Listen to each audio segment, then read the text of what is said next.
الله. الحمد لله كفى وسلام على عباده الذين اصطفى أما بعد. قال الله تبارك وتعالى في كلامه المجيد والفرقان الحميد بعد أعوذ بالله من الشيطان الرجيم بسم الله الرحمن الرحيم. يا أيها الذين آمنوا اركعوا واسجدوا واعبدوا ربكم وافعلوا الخير لعلكم تفلحون. وقال تعالى يا أيها الذين آمنوا لا تتبعوا خطوات الشيطان ومن يتبع خطوات الشيطان فإنه يأمر بالفحشاء والمنكر ولولا فضل الله عليكم ورحمته ما زكى منكم من أحد أبدا ولكن الله يزكي من يشاء والله سميع عليم. وقال تعالى يا أيها الذين آمنوا لا تدخلوا بيوتا غير بيوتكم حتى تستأنسوا وتسلموا على أهلها ذلكم خير لكم لعلكم تذكرون.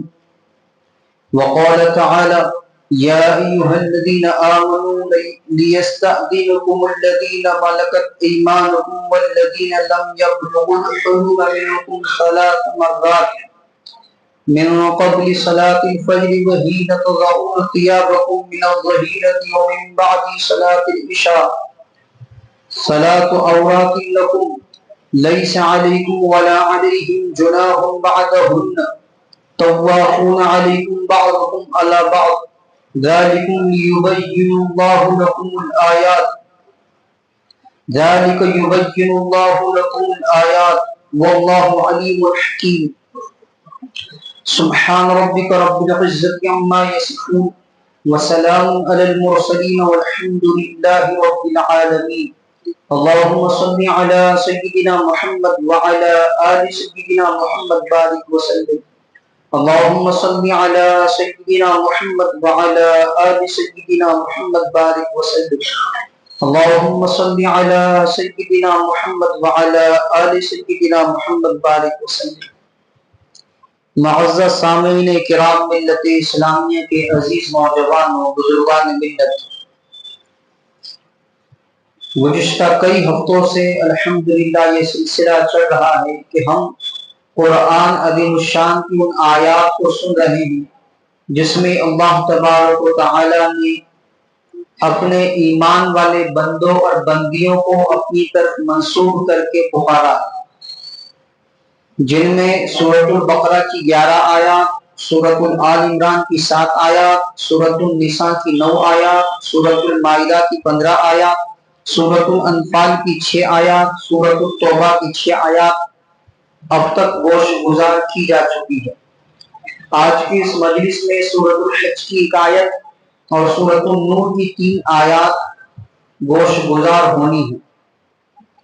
سورۃ الحج میں اللہ تبارک و تعالی جس ایک آیت کے ذریعے ایمان والوں سے مخاطب ہیں، آیت نمبر 77 ہے، اللہ تبارک و تعالی ارشاد فرما رہے ہیں یا ایھا الذین آمنوا ارکعوا واسجدوا واعبدوا ربکم وافعلوا الخیر لعلکم تفلحون۔ اے ایمان والو، رکوع کرو اور سجدہ کرو اور اپنے پروردگار کی بندگی کرو اور بھلائی کے کام کرو تاکہ تمہیں فلاح حاصل ہو۔ کامیابی حاصل کرنے کا نسخہ، دنیا اور آخرت میں سرخرو ہونے کا نسخہ اللہ تبارک و تعالیٰ اس آیت میں بتا رہے ہیں کہ ایک ایمان والا اسی وقت کامیاب ہو سکتا ہے جب وہ اللہ کی بندگی کرنے والا بن جائے، اللہ کا بندہ بن کر زندگی گزارنے والا بن جائے، جس میں سر فہرست اللہ کی عبادت ہے اور عبادت میں سر فہرست نماز ہے۔ تو نماز میں کی جانے والی بنیادی چیزوں کا ذکر فرماتے ہوئے فرمائے رکوع کرو جو نماز کا حصہ ہے، سجدہ کرو جو نماز کا حصہ ہے، فرض ہے نماز میں۔ تو ان دونوں باتوں کو بتلا کر نماز کی تلقین کی جا رہی ہے کہ نماز کے پابند بنو۔ کامیابی چاہتے ہو، کامیاب ہونا چاہتے ہو تو نمازی بنو، نمازوں کی پابندی کرو اور اپنے پروردگار کی بندگی کرو. 24 گھنٹہ کی زندگی میں اپنے پروردگار اپنے پالنہار کی مان کر زندگی گزارو. اس کا نام بندگی ہے کہ اپنے ہر کام میں اللہ کا حکم بندہ دیکھے, زندگی کے ہر زاویے میں اللہ کا حکم بندہ دیکھے, اللہ کی منشا, اللہ کی رضا, اس کی تلاش میں بندہ رہے. یہ بندگی ہے. اور اپنے آپ کو اللہ کی ناراضگی والے سارے کاموں سے بچا لینا بندگی ہے. میرا پروردگار, میرا پالنہار مجھ سے ناراض نہ ہونے پائے, میں اس کی ناراضگی والا نہ کر بیٹھوں. ایسی زندگی گزارنے کا نام بندگی ہے. اسی بندگی کی دعوت اللہ تبارک و تعالیٰ دے رہے ہیں. اور ساتھ میں فرما رہے بھلائی کا حکم کرو, بھلائی کے کام کرتے رہو. جتنے بھی خیر کی چیزیں ہیں, بھلائی کی چیزیں ہیں, اللہ کو راضی کرنے والی چیزیں ہیں, ان کو بندہ اپنی زندگی میں کرتا رہے. یہ 3 چیزیں, نمازوں کا اہتمام, اللہ کی بندگی اور بھلائی کے کام کرتے رہنا, آدمی کو کامیاب بنا دے گا اور یقینی کامیاب بنائے گا. ان 3 چیزوں کے کرنے پر اللہ فرمائے تاکہ تمہیں فلاح حاصل ہو جائے, کامیابی حاصل ہو جائے. تو اس لیے اپنی ساری زندگی اللہ کے حکموں کے مطابق, رسول اللہ صلی اللہ تعالی علیہ وسلم کے بتلائے ہوئے طریقوں کے مطابق ایک ایمان والے کو گزارنی چاہیے. سورۃ النور آیت نمبر 21 میں, اب یہاں سے جو ایک آیت ہے اس کے بعد سے احکامات کے لائن سے اللہ فرما رہے ہیں, معاشرت کی لائن سے. اس آیت میں سورۃ النور آیت نمبر 21 میں اللہ فرما رہے ہیں یا ایھا الذین آمنوا لا تتبعوا خطوات الشیطان ومن یتبع خطوات الشیطان فإنه یأمر بالفحشاء والمنکر ولولا فضل اللہ علیکم ورحمتہ ما زکا منکم من احد ابدا ولکن اللہ یزکی من یشاء واللہ سمیع علیم. اے ایمان والو, تم شیطان کے پیچھے نہ چلو. اگر کوئی شخص شیطان کے پیچھے چلے تو شیطان کو ہمیشہ بے حیائی اور بدی کی تلقین کرے گا. اور اگر تم اللہ کا فضل اور اگر تم پر اللہ کا فضل اور رحمت نہ ہوتی تو تم میں سے کوئی بھی پاک صاف نہ ہوتا, لیکن اللہ جس کو چاہتا ہے پاک صاف کر دیتا ہے, اور اللہ ہر بات سنتا, ہر چیز جانتا ہے. 2 اور 2 کی طرح 4 واضح الفاظ میں اللہ تبارک و تعالیٰ نے فرما دیا ہے کہ 2 طریقے, 2 راستے ہیں دنیاوی زندگی میں.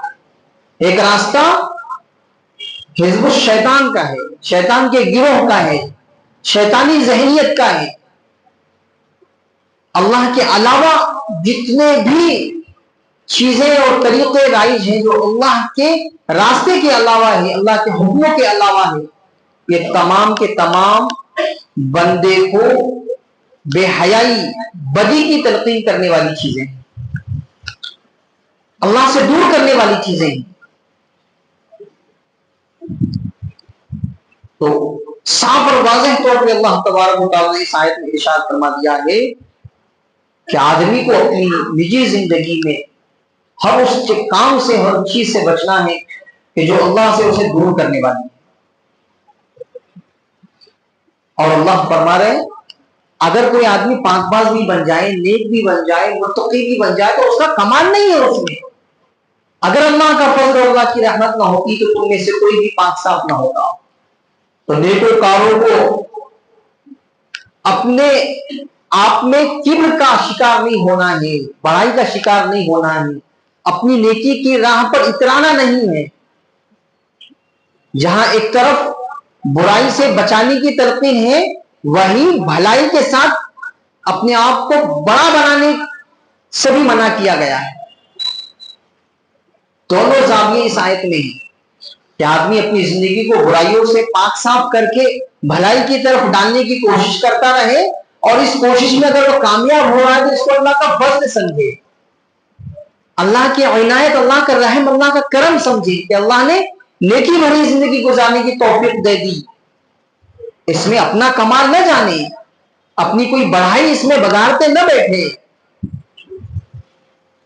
لوگوں کی حقارت, تحقیر, کمترتا کسی نیک کے ذہن میں نہ آنے پائے، اس لیے صاف کر دیا کہ اگر اللہ کا فضل، اللہ کی رحمت نہ ہوتی تو تم میں سے کوئی بھی پاک صاف نہ ہوتا ہے، لیکن اللہ جسے چاہتا ہے پاک صاف کرتا ہے، اور اللہ ہر بات سنتا، ہر چیز جانتا ہے۔ تو یہ جو کچھ بھی ہم کہہ رہے ہیں، یہ جو کچھ بھی ہم سے ہو رہا ہے، اللہ اس کو سنتا ہے، اللہ اسے دیکھتا ہے۔ آیت نمبر 27 سورۃ النور، معاشرتی زندگی، آدمی کی گھریلو زندگی، اس پر بات ہو رہی ہے۔ آیت نمبر 27 میں اللہ فرما رہے ہیں، یا ایھا الذین آمنوا لا تدخلوا بیوتا غیر بیوتکم حتی تستأنسوا وتسلموا علی اہلھا ذالکم خیر لکم لعلکم تذکرون۔ اے ایمان والو، اپنے گھروں کے سوا دوسرے گھروں میں اس وقت تک داخل نہ ہو جب تک اجازت نہ لے لو، اور تم میں بسنے والوں کو سلام نہ کرو، اور تم ان میں بسنے والوں کو سلام نہ کرو، یہی طریقہ تمہارے لیے بہتر ہے، امید کہ تم خیال رکھو گے۔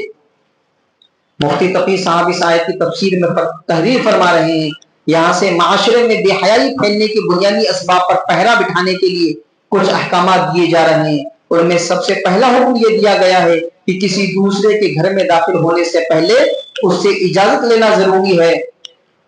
اس میں ایک حکمت تو یہ ہے کہ کسی دوسرے کے گھر میں بے جا مداخلت نہ ہو جس سے اسے تکلیف پہنچے۔ دوسرے بلا اجازت کسی کے گھر میں چلے جانے سے بے حیائی کو بھی فروغ مل سکتا ہے، اور اجازت لینے کا طریقہ بھی یہ بتایا گیا کہ باہر سے السلام علیکم کہا جائے، یا اگر یہ خیال ہو کہ گھر والا سلام نہیں سن سکے گا اور اجازت دستک دے کر یا گھنٹی بجا کر لی جا رہی ہے، تو جب گھر والا سامنے آ جائے تو اس وقت سلام کیا جائے۔ بغیر اجازت کسی کے بھی گھر میں داخل نہیں ہونا ہے، اور اجازت لینے کا طریقہ ہے سلام۔ لیکن اب چونکہ گھر بہت بڑا ہے، گیٹ سے اس کا دروازہ اتنے دور ہوتا ہے کہ اگر گیٹ سے سلام کریں گے تو اندر سلام نہیں پہنچ سکتا، تو جو نئے طریقے نکلے ہیں، ایجاد ہوئے ہیں اپنے آنے کی اطلاع دینے کے لیے، کہ گھنٹی بجا کر دستک دے کر اطلاع دی جاتی ہے کہ باہر کوئی آیا ہوا ہے، تو جیسے ہی وہ بندہ جس کے پاس آپ پہنچے ہیں وہ آپ کے سامنے ہوگا تو اس کو سلام کیا جائے۔ اور اگر ایسا گھر ہے کہ براہ راست آواز پہنچتی ہے تو دستک اور گھنٹی بجانے کے بجائے سلام کیا جائے، السلام علیکم کے ذریعے اجازت دی جائے، جب تک وہ اجازت نہ دے داخل ہونے کی کوشش نہ ہو۔ اور اس کی حکمتیں بھی بتائی گئی کہ کیا حکمت ہے بغیر اجازت کے داخل ہونے سے منع کرنے کے لیے، کہ بے حیائی کو روکا جا رہا ہے، بے حیائی کو روکا جا رہا ہے، اور ایک پاکیزہ معاشرہ تشکیل دیا جا رہا ہے، ایک خوبصورت معاشرہ کہ جس میں ایک دوسرے سے معلوم کر کے اجازت لے کر داخل ہوا جا رہا ہے۔ اگلی آیت میں اللہ تبارک و تعالی آیت نمبر 58 میں ارشاد فرما رہے ہیں، یا ایھا الذین آمنوا لیستأذنکم الذین ملکت ایمانکم والذین لم یبلغوا الحلم منکم ثلاث مرات من قبل صلاة الفجر وحین تضعون ثیابکم من الظہیرۃ ومن بعد صلاة العشاء ثلاث عورات لکم لیس علیکم ولا علیہم جناح بعدہن طوافون علیکم بعضکم علی بعض کذالک یبین اللہ لکم الآیات واللہ علیم حکیم۔ اے ایمان والو، جو غلام لونڈیاں تمہاری ملکیت میں ہیں اور تم میں سے جو بچے ابھی بلوغ تک نہیں پہنچے، ان کو چاہیے کہ وہ 3 اوقات میں تمہارے پاس آنے کے لیے تم سے اجازت لیا کریں، نماز فجر سے پہلے، اور جب تم دوپہر کے وقت اپنے کپڑے اتار کر رکھا کرتے ہو، اور نماز عشاء کے بعد۔ یہ 3 وقت تمہارے پردے کے اوقات ہیں، ان اوقات کے علاوہ نہ تم پر کوئی تنگی ہے نہ ان پر، ان کا بھی تمہارے پاس آنا جانا لگا رہتا ہے، اور تمہارا بھی ایک دوسرے کے پاس۔ اللہ اسی طرح آیتوں کو تمہارے سامنے کھول کھول کر بیان کرتا ہے، اور اللہ علم کا بھی مالک ہے اور حکمت کا بھی مالک ہے۔ آیت نمبر 27 تا 29 سے حکم دیا گیا کہ کسی دوسرے کے گھر میں اجازت مانگے بغیر داخل نہیں ہونا چاہیے۔ عام طور سے مسلمان اس حکم پر عمل کرنے لگے تھے، لیکن کسی گھر کے غلام، باندیوں اور نابالغ لڑکے لڑکیوں کو چونکہ بکثرت گھروں میں آنا جانا رہتا ہے، اس لیے اس حکم کی پابندی وہ نہیں کرتے تھے۔ چنانچہ بعض اوقات ایسے پیش آئے کہ یہ لوگ کسی کے گھر میں ایسے وقت بلا اجازت داخل ہو گئے جو ان کے آرام اور تنہائی کا وقت تھا، جس سے نہ صرف یہ کہ اس کو تکلیف ہوئی بلکہ بے پردگی بھی ہوئی۔ اس پر آیت نازل ہوئی، اور یہ بھی واضح کر دیا گیا کہ کم از کم 3 اوقات میں ان لوگوں کو بلا اجازت گھروں میں داخل نہیں ہونا چاہیے. یہ 3 اوقات وہ ہیں جن میں عام طور سے انسان تنہائی پسند کرتا ہے اور بے تکلفی سے صرف ضروری کپڑوں میں رہتا ہے. ایسے میں کسی کے اچانک آ جانے سے بے پردگی کا احتمال رہتا ہے. البتہ دوسرے اوقات میں چونکہ یہ خطرہ نہیں ہے اس لیے ضرورت کی وجہ سے ان کو بلا اجازت بھی چلے آنے کی اجازت دی گئی. نابالغ بچے جو چھوٹے ہیں جن کو ابھی شعور نہیں ہے وہ ایک دوسرے کے گھر میں بغیر کسی اجازت کے آتے جاتے رہتے ہیں جیسا ہمارے یہاں پر بھی ہوتا ہے. لیکن یہ جو تھوڑے سمجھدار بچے ہیں جو ابھی بالغ نہیں ہوئے ان پر پابندی لگائی گئی 3 وقتوں میں کہ یہ 3 وقتوں میں ان کو بھی اجازت لے کر جانا ہے. فجر کی نماز سے پہلے, دوپہر کے وقت اور عشاء کی نماز کے بعد. کہ یہ 3 اوقات عموماً ایسے ہوتے ہیں کہ آدمی آرام کے لیے, راحت کے لیے, کام سے تھکا ماندہ یا کسی اور وجہ سے وہ ضروری کپڑوں کے ساتھ ہی گھر میں ہے. باہر کے جو کپڑے ہوتے ہیں پہن کر جانے والے ان میں نہیں ہوتا ہے. جیسے عموماً ہمارے یہاں رواج ہے ٹریک پینٹ میں اور بنین میں یا لنگی بنین میں, یا بہت سارے لوگوں کا تو یہ معمول ہے کہ جیسے وہ گھروں میں جاتے ہیں وہ ہاف کپڑوں میں آ جاتے ہیں, گھٹنے سے اوپر کے کپڑے وہ پہنتے ہیں گھروں کے اندر. تو یہ جو لوگوں کا معمول بنا ہوا ہے شریعت نے اس کا بھی دھیان رکھا ہے کہ یہ 3 اوقات ایسے ہیں کہ آدمی اپنے گھر میں خاص طور پر سے بے تکلف رہتا ہے. تو اب اگر کوئی اچانک آ جائے گا تو اس کو خود شرمندگی ہوگی آنے والے کو دیکھ کر کہ میں اپنے آپ کو سمیٹ نہیں پایا اور کور نہیں کر پایا, یا ایسے لباس میں نہیں ہوں کہ جس میں سامنے والا مجھے دیکھ سکے. اس لیے پابندی لگا دی کہ ان 3 وقتوں میں خاص طور پر ہر آنے والے کو اجازت لینی ہے تاکہ اندر والا اپنے آپ کو صحیح کر لے, اپنے کپڑوں کو سمیٹ لے, درست کر لے تاکہ پھر اس کو اجازت مل جائے. کتنے زیادہ پاکیزہ معاشرہ ہے, کتنا صالح معاشرہ تشکیل دیا جا رہا ہے جہاں دور دور تک بے حیائی کا یا برائی کے پنپنے کا تصور بھی نہیں ہوگا. جب یہ ساری چیزیں عمل میں لائی جائے گی لازمی بات ہے بے حیائی ختم ہو جائے گی, پاکیزگی کو فروغ ملے گا, عفت کو فروغ ملے گا. اس لیے خاص طور پہ مسلمانوں کو ان چیزوں پر عمل کرنے کی ضرورت ہے. اللہ تبارک و تعالیٰ کے سننے سے زیادہ عمل کی توفیق عطا فرمائے.